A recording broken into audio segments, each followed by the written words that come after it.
Before I start anything off, I just want to say that number one, this video is an opinion-based video. This is what I believe Canelo should do to win against Dimitry Bivol. That does not mean that I think he will beat him. As a matter of fact, I don't think he can beat Dimitry Bivol, but this is what I think he should do to beat him. The number one thing that Canelo lacked in the first fight with Bivol was he absolutely did not throw any jabs at all whatsoever. All he focused on was power hooks. And when you're fighting a taller man, the jab is key.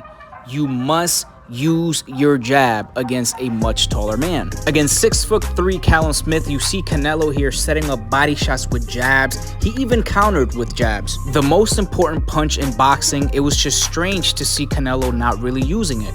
In this sequence here, we see Canelo driving himself forward, moving to the left to be able to land the jab. And against Bivol, we didn't see any of that. Something else that we also didn't see during that fight was Canelo's excellent head movement. We all know that Canelo defensively is one of the best fighters in boxing, but against Bivol, that was non-existent. Canelo laid on the ropes and just let Dimitry Bivol just unload on him. And when you put those earmuffs on, there's really nothing you could do at that point. You just got to take the punishment.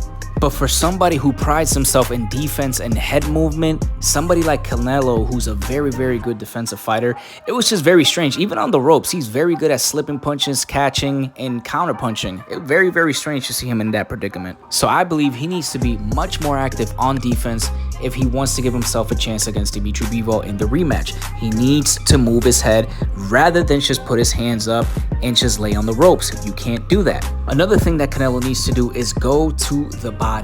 Canelo is a very, very good body puncher, and against tall guys, he loves to go to the body. He needs to do that against Dimitry Bivol.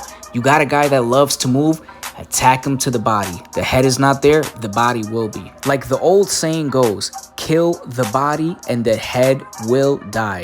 Canelo needs to go to the body. I think that's going to be his best bet against a guy like Bivol. Counter punching.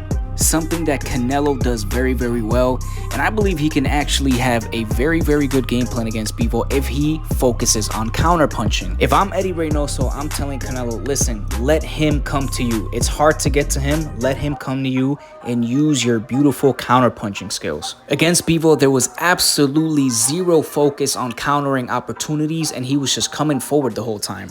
Now, I know that this sounds contradicting because I just said Canelo was focused on only moving forward, but backing up Bivol will also work for him. The only little success that he had against Bivol was when he backed him up. And when he backs up bigger guys, he usually has a lot of success. So I feel like that's another thing he should try and do as well. So there's my breakdown on what I believe Canelo Alvarez should do to give himself a very good chance to beat Dimitry Bivol. I don't think it's going to happen, but you never know. It's very possible. Let me know what you guys think down below. Don't forget to like, comment, subscribe, share.